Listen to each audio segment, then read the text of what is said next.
The quantum sensors aboard Lunar Defense Station Omega lit up like a Christmas tree as Director Marcus Wung stared at the holographic display, his weathered hands gripping the command rail. The object that had just appeared at the edge of Neptune's orbit shouldn't have been possible. A ship using a signature that had been declared lost 2 decades ago.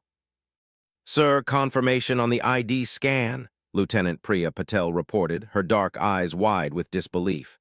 It's the USS Horizon, but that's impossible. The quantum signature matches perfectly, but the configuration is completely different. The USS Horizon and its crew of 57 had vanished during humanity's first attempt at quantum fold travel in 2157. The loss had nearly derailed humanity's deep space exploration program, leading to years of setbacks and policy changes. Now, 20 years later, the ship had returned, but not as they remembered it. The vessel on the main display barely resembled its original form. The sleek destroyer-class frame remained, but it was now encased in what appeared to be living metal, shifting and flowing like liquid mercury. Patterns of light pulsed along its surface in mesmerizing sequences that defied analysis. "Director, we're receiving a transmission," announced Communications Officer Jackson Rivera, his fingers dancing across the haptic interface. Well, you should hear this yourself." The voice that filled the command center carried harmonics that seemed to resonate with the very atoms of the air. "Lunar Defense Station Omega, this is Captain Marcus Thane of the USS Horizon. Request permission to approach Earth space. We bring warning and hope." Wung's breath caught in his throat.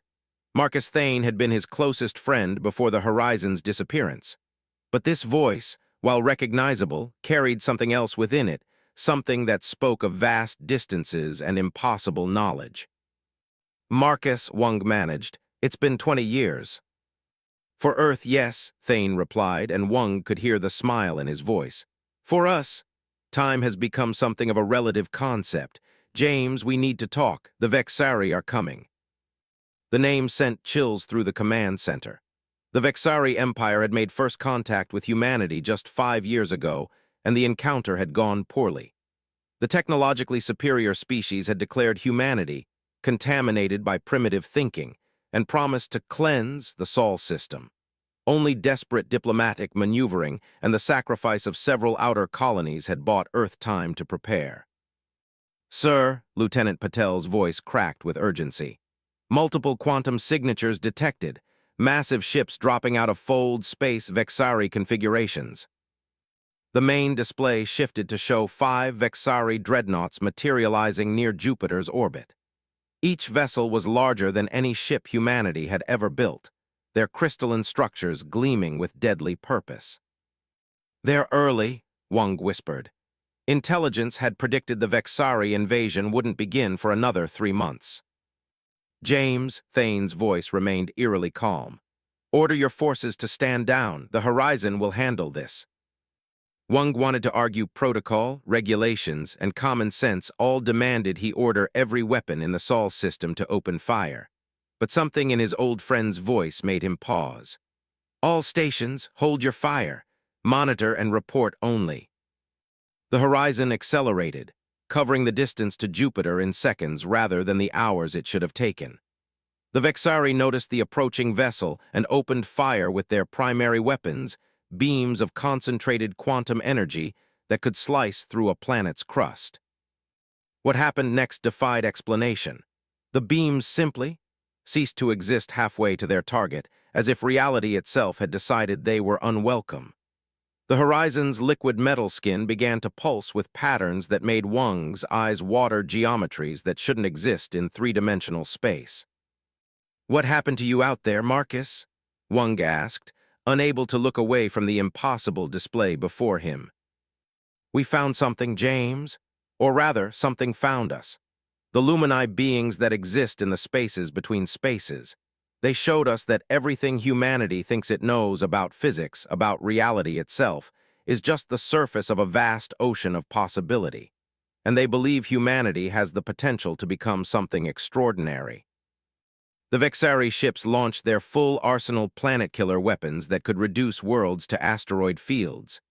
The attacks vanished before reaching the horizon, just as the beams had. Then the transformed Earth vessel responded, not with weapons, but with a pulse of pure possibility that rippled through space like a stone dropped in a cosmic pond. The Vexari dreadnought simply stopped. Not destroyed, not damaged, just frozen in space and time, their crystalline structures reflecting the light of Jupiter's moons. "They'll remain in that state until we've had a chance to talk," Thane explained. "The Vexari need to understand that humanity isn't meant to be exterminated, we're meant to be the bridge between the physical and the impossible. James, request permission to dock at Lunar Defense Station Omega. What we've brought back will change everything." As Wang gave the authorization, he realized that humanity's place in the universe was about to be redefined. The USS Horizon hadn't just returned. It had brought back the key to humanity's evolution, delivered by a crew that had touched the infinite and returned to guide their species into a new age of existence. The secure conference chamber deep within Lunar Defense Station, Omega hummed with tension as Captain Marcus Thane faced the assembled Earth Defense Council.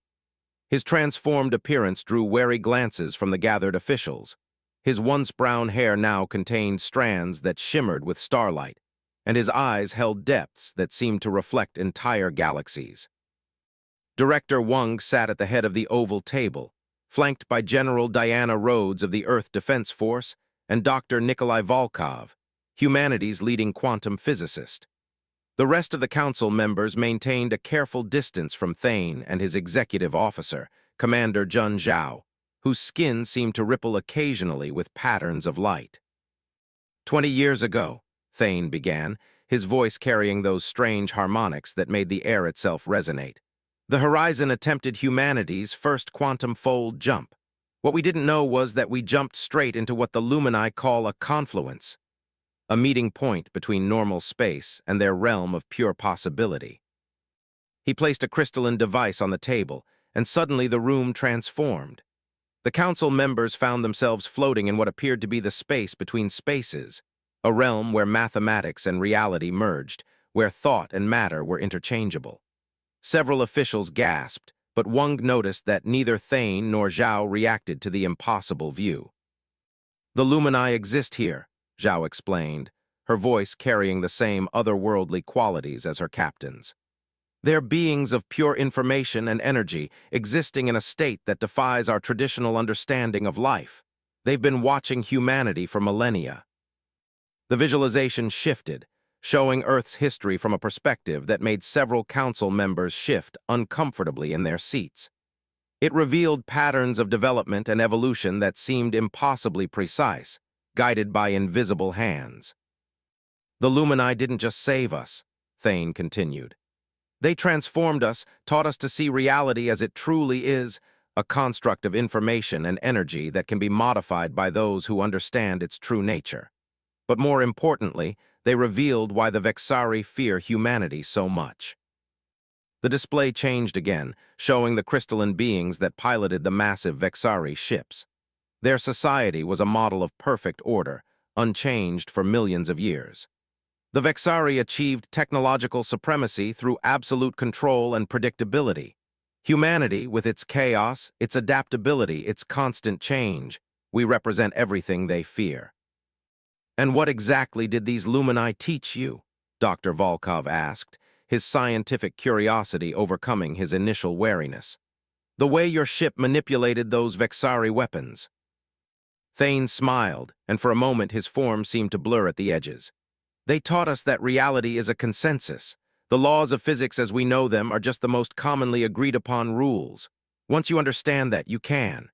He raised his hand, and a small portion of the air crystallized into a complex mathematical equation that hung in space.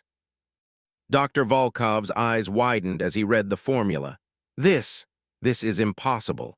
This equation suggests that causality itself is optional," Commander Zhao finished. "At least on a quantum level. The Vexari achieved their power by mastering the rules. We can achieve something greater by understanding that the rules themselves are mutable." Suddenly, alarms blared throughout the station. Lieutenant Patel's voice came through the comm system. Director, the Vexari fleet, they're breaking free of the temporal lock. The holographic display shifted to show the 5 massive dreadnoughts beginning to move again, their crystalline surfaces pulsing with angry red energy. But they weren't alone. Dozens more ships were emerging from quantum space, including 3 vessels that dwarfed even the dreadnoughts. World breakers, Thane identified them, his voice grim. The Vexari don't deploy those unless they intend to destroy every trace of a civilization. How, General Rhodes demanded. You said they'd be contained. They've adapted faster than we expected, Zhao answered, her expression concerned but not frightened. They've begun to understand some of what we learned from the Lumini, not enough to match us but enough to break free. Then we need to strike now, Rhodes insisted, while we still have the advantage of surprise. But Thane shook his head, his starlit eyes fixed on the tactical display. No, the Lumini didn't give us these gifts to destroy the Vexari. They chose humanity precisely because we have the capacity to find another way. He turned to Wang. James, we need access to Earth's quantum communication network. It's time to show the crew of the Horizon isn't unique in our potential. Wang studied his old friend's face, seeing both the man he'd known and the transformed being he'd become. What are you planning, Marcus? The Lumini taught us how to speak to space-time, Thane replied. Now we're going to teach humanity how to join the conversation. But we have to hurry. The Vexari will begin their attack in less than 6 hours, and if we can't show them a better path by then, they'll reduce the Sol system to subatomic particles. As the council erupted into argument and discussion, Wang made his decision. Do it, he ordered, silencing the room. Whatever you're planning, do it. Humanity's ready. Thane nodded, and the crystalline device on the table began to pulse with increasing intensity. I hope you're right, old friend, he said softly, because we're about to rewrite humanity's place in the cosmos, one mind at a time. The device flared with impossible light, and every human in the Sol system felt something shift in their perception of reality. The beginning of a transformation that would either elevate humanity to a new plane of existence or leave them helpless before the Vexari onslaught. The quantum pulse from the Horizon's device rippled through the collective consciousness of humanity like a stone dropped in a cosmic pond. In orbital stations, underground bunkers, and cities across Earth, people stopped mid-motion as new awareness bloomed in their minds. Reality itself seemed to shimmer as human perception expanded beyond its previous limitations. Lieutenant Priya Patel gasped as the wave of knowledge hit her, equations and concepts flooding her consciousness. The quantum sensor readings before her suddenly made sense on a fundamental level she'd never imagined possible. The patterns, she whispered, watching the Vexari fleet's energy signatures with new understanding. They're not just reading the quantum field, they're afraid of it. Across the command center, Officer Rivera's hands danced across his console with newfound precision. Director, I'm picking up transmissions from the Vexari fleet. I can understand them now. Their language isn't just sound, it's mathematical structures. Director Wang stood at the command rail, his own mind reeling from the influx of impossible knowledge. The transformation wasn't just mental, subtle patterns of light now played across the skin of every human in the Sol system, echoing the Horizon's crystalline surface. Marcus, he called to his friend, what have you done to us? Captain Thane's image appeared on the main display, his star-filled eyes now seeming less alien as humanity began to share some of his transformation. We've given humanity the basic knowledge the Lumini gave us. The rest will depend on how each individual processes and adapts to it. Commander Zhao's voice joined in. The Vexari are detecting the change. There. Her warning was cut off as the first world breaker opened fire. A beam of concentrated quantum energy, powerful enough to shatter a planet's core, lanced toward Earth. But this time, humanity didn't watch helplessly. Millions of newly awakened minds perceived the attack simultaneously, understanding its fundamental structure. Focus, Thane's voice rang through every human consciousness. You can see the pattern, now change it. The beam struck what appeared to be empty space halfway to Earth, but instead of continuing its path of destruction, it transformed. The deadly energy twisted, folded, and reformed into a complex geometric pattern that hung in space like a warning sign. In Lunar Defense Station Omega's secure conference room, Dr. Volkov laughed with pure joy as he watched the display. Of course, the Vexari weapons work by forcing localized quantum collapse, but if we can perceive the quantum field directly, we can rewrite the rules of the collapse, General Rhodes finished, her tactical mind already grasping the military implications. But we need to coordinate. 50 billion human minds all trying different approaches will create chaos. The general's words proved prophetic as the Vexari launched a full barrage. Some human defenders successfully transformed or deflected the attacks, while others created interference patterns that caused troubling distortions in local space-time. A defensive station near Mars vanished completely, only to reappear 3 seconds later transformed into a structure of pure energy. This is what the Vexari feared, Commander Zhao explained as she coordinated defense efforts. Humanity's chaotic creativity combined with fundamental understanding of reality itself. We're not just learning to use these abilities, we're innovating with them in ways the Lumini never imagined. The Vexari response was immediate and devastating. The World Breakers began a complex maneuver, their crystalline structures resonating in patterns that threatened to tear apart the quantum field itself. They're trying to collapse local space-time, Thane warned. If they succeed, they'll create a cascade that will erase the entire solar system from existence. Director Wang watched as reality began to fragment around the edges of his perception. How do we stop this? Not by fighting, Thane replied. The Lumini chose humanity for a reason. Show them, James, show them what makes humanity different. Understanding bloomed in Wang's mind. He opened a channel to every human in the system, his voice carrying not just sound but concepts that transcended language. Everyone listen carefully. The Vexari think in absolutes perfect order or total destruction. We need to show them another way. Don't fight the quantum collapse they're creating. Work with it, shape it, make it something new. Across the solar system, humanity responded. Billions of minds, each processing the new knowledge in unique ways, reached out to touch the fraying edges of reality. Where the Vexari sought to destroy, humans began to create. The collapsing quantum field became raw material for something unprecedented. The space between Earth and the Vexari fleet transformed into a cascade of impossible geometries and new forms of matter. Physical laws shifted and reformed as human consciousness reshaped reality, with the wild abandon of artists discovering a new medium. The Vexari attack faltered as their carefully calculated apocalypse became something else entirely. My God, Dr. Volkov breathed watching the display.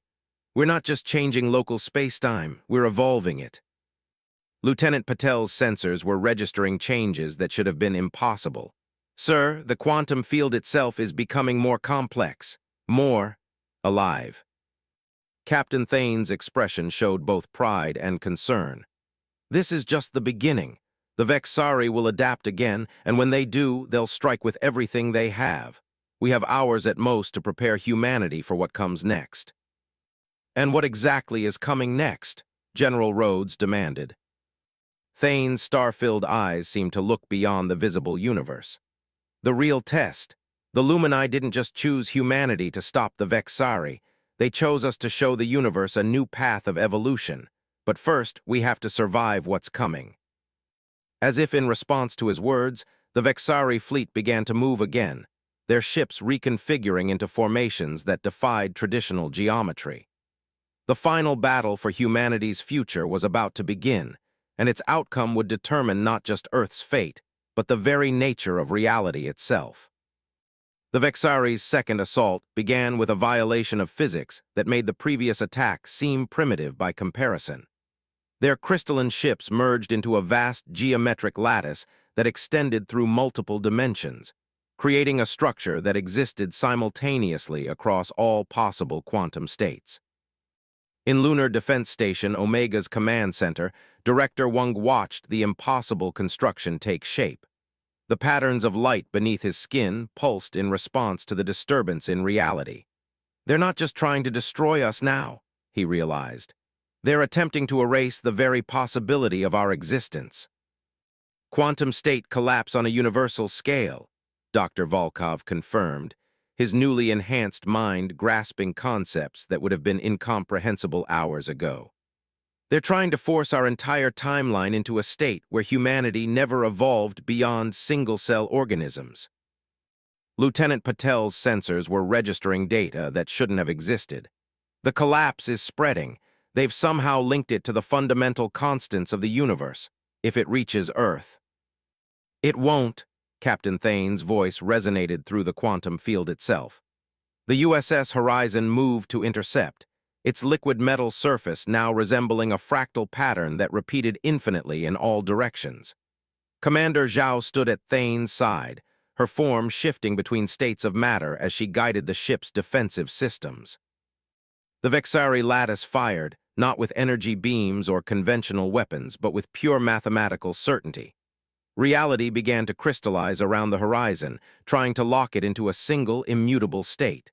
The ship's defenses held, but at a cost.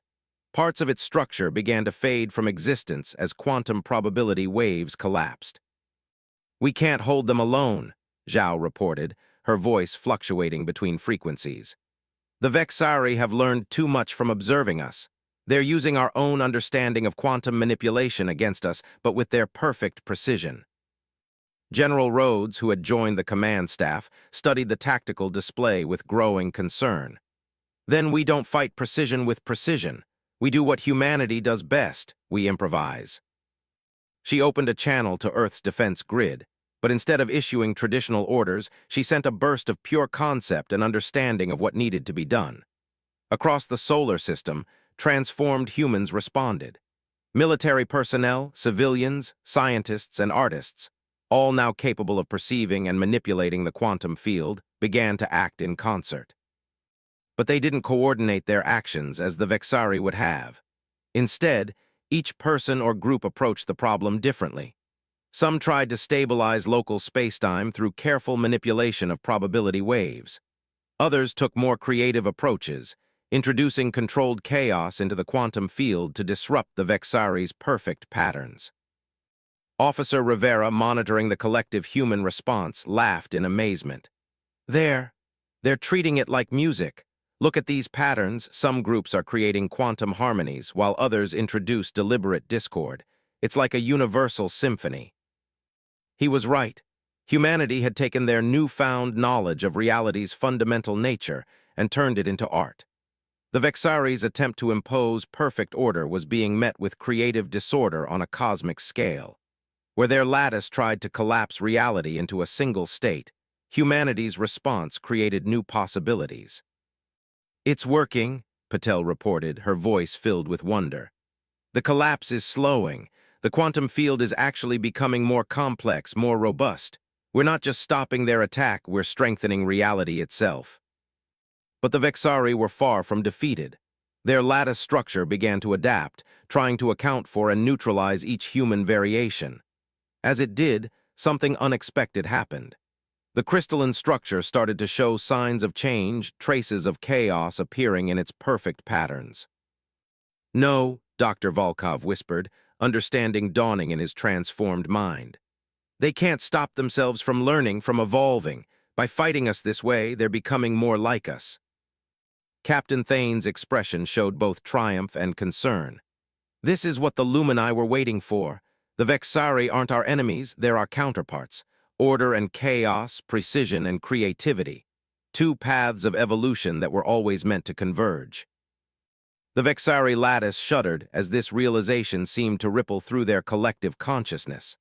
Their attack faltered, not from weakness but from fundamental change.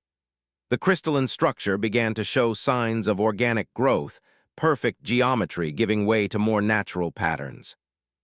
"They're trying to resist the change," Commander Zhao observed. "Their entire civilization is based on perfect order.